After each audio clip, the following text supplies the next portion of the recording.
Hello guys, you are welcome this beautiful morning to Dr. Mo's channel. Today we're going to be discussing a very interesting topic, which is the immune system. Today we'll be focusing more on the innate or natural immune system. In another video we'll discuss the adaptive or special immune system, which is a more modern adaptation to immunity. Now, the natural immune system, or what we call the innate system, is a system that is designed to recognize all things foreign. For you to understand why the immune system is important, you can imagine that as a human being, you are just a bundle full of protein, fat, and, and carbohydrates, minerals, vitamins, and the bacteria, the sea of bacteria and viruses around you would like to dig into you. So for that, the immune system is there to constantly fight a battle to keep them out. You can imagine this scenario where you drop a bar of chocolate into a rat-infested location. The next minute you go there, you are not going to see anything. So that's the constant battle that the immune system does daily. Now, what is the immune system? Innate immune system. The innate immune system is a system or a series of barriers, dragon tooths, moats, and physical walls that have been erected to surround the whole body where it comes in contact with the external wall to prevent entry of bacteria and viruses and other harmful, dangerous organisms into the body. Now, how does this system work? The first system in the barrier is a system of moats. Now, for those of you who don't know moats, you must have heard of Alcatraz. Maybe that's not a very good example because the moat at Alcatraz is designed to keep people in, not out. But in medieval castles, you have moats surrounding, or a body of water surrounding a castle. And you can only get into the castle through a drawbridge. So once the bridge is drawn up, the only access you can get into the castle is to swim. And God helps you if it is infested with sharks or crocodiles. So the body has a system of moats in all regions where it comes, where the body comes in contact with the external world. Now on the skin, the moat on the skin is called sebum. It's thick, oily material that covers the whole skin and acts as a moat that traps bacteria that are trying to invade the body. Now, this moat also contains a lot of antibacterial proteins and polyliposaccharides, which help to attack and keep these bacteria away and helps to drown them in the moat. Apart from that, the skin the barrier is not designed to be regular, but it has a system of pits and cesspools into which most of these bacteria and foreign invaders may fall into and get drowned before they can develop a bridgehead to attack the body. Now, in the intestines, in the nose, and in the stomach, there's this moat too. And these are the secretions. So you can imagine that when you want to have a viral attack, the body accentuates the moat in the nose and you produce a lot of mucus secretion. This is to help drown the viruses before they get into the body.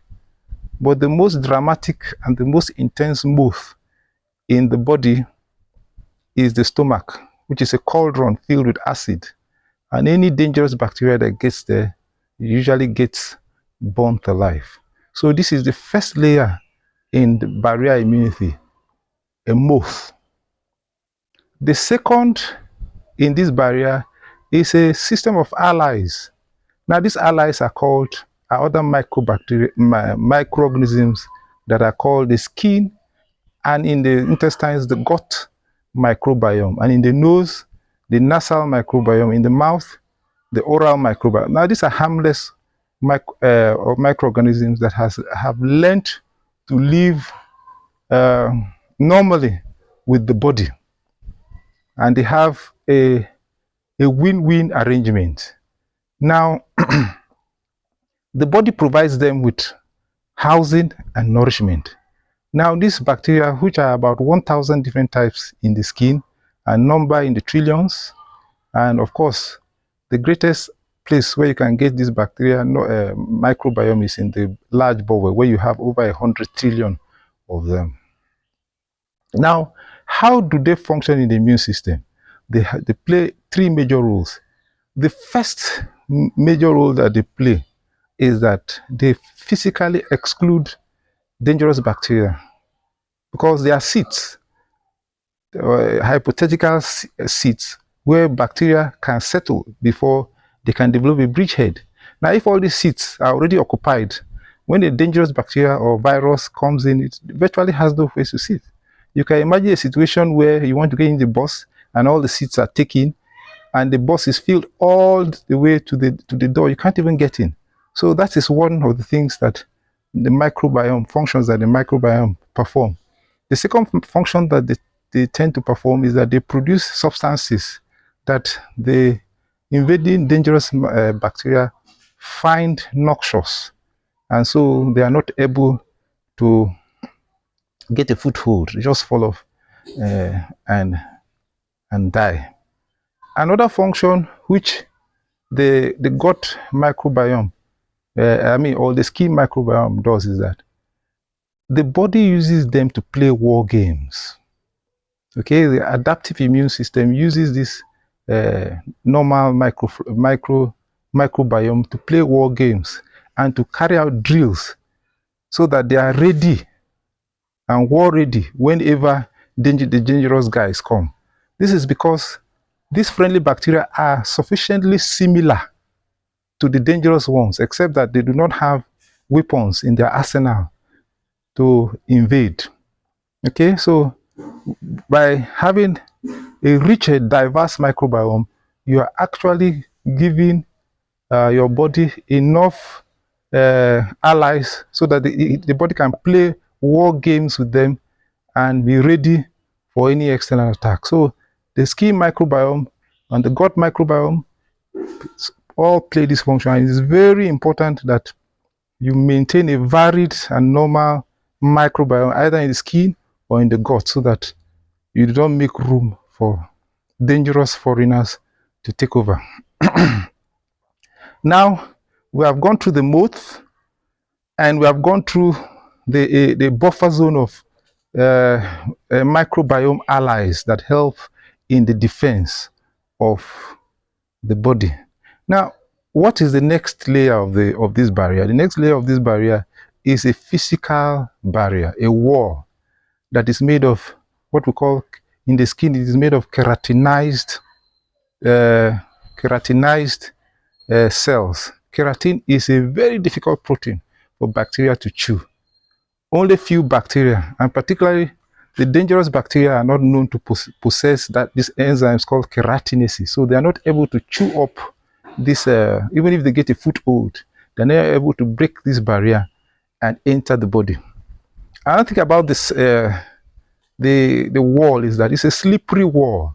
You do not have foot and handholds that for the bacteria, hypothetically, because the skin tends to scale off the external layer.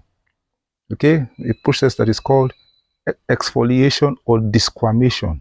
So once these bacteria or viruses, once they think they have gained a foothold, the body just sheds off this bacteria, these cells, sheds them off, and so the bacteria just fall into an abyss, back into the mouth. Now, the commensal and normal bacteria depend on these desquamated cells. That is what they feed on. So they have enough food. There's enough desquamation on a daily basis. So they have enough food. They don't have to invade to get nourishment. So that is the function of the keratin of the wall. The wall is made of keratinized epithelium. Not only provides a physical barrier, it also provides a slippery barrier that prevents bacteria from taking a foothold through the process of desquamation. The final component of this innate immune system is a component of soldiers. Now, these soldiers are cells, and some of them are stationed permanently as guards. These are called tissue histiocytes. Okay? But there are others that patrol. They are on constant patrol around the borders. So these are called the macrophages. And there are others still which patrol, which are called the natural killer cells. Now, this cellular component of the innate immune system acts like the national guard, the border guards. They are not discriminatory. They are not a special purpose built vehicle for any particular bacteria. What they do is that they recognize self, and once you are non-self, you are not part of me, you do not belong here. That is their principle. That is the principle of these cells. So you can imagine a guard dog. Think about the biggest guard dog that you can think about, and he knows all members of the family. And somebody comes in, whether that person is an innocent person, a child, and all that, unless the dog is properly trained, it doesn't care. It attacks anyway. So that's what the cellular innate immune system does. So there are a lot of them that are on patrol, the natural killer cells. These ones are also important, the defense against development of cancer. But tissue histiocytes, a lot of them are positioned all over at all the border posts along the line of the intestines, the nose, the ears, and a lot of them are also positioned in the liver, because sometimes some bacteria can escape through the blood, through the portal system, and go into the liver. There, they are tackled by the tissue histiocyte. So you can see that's essentially is the immune system, the innate immune system. One is a moth, which is made of mucus or sebum. Two, microbiome. These are allies, microorganisms that have formed an alliance with the human beings and help to fend off foreign invaders.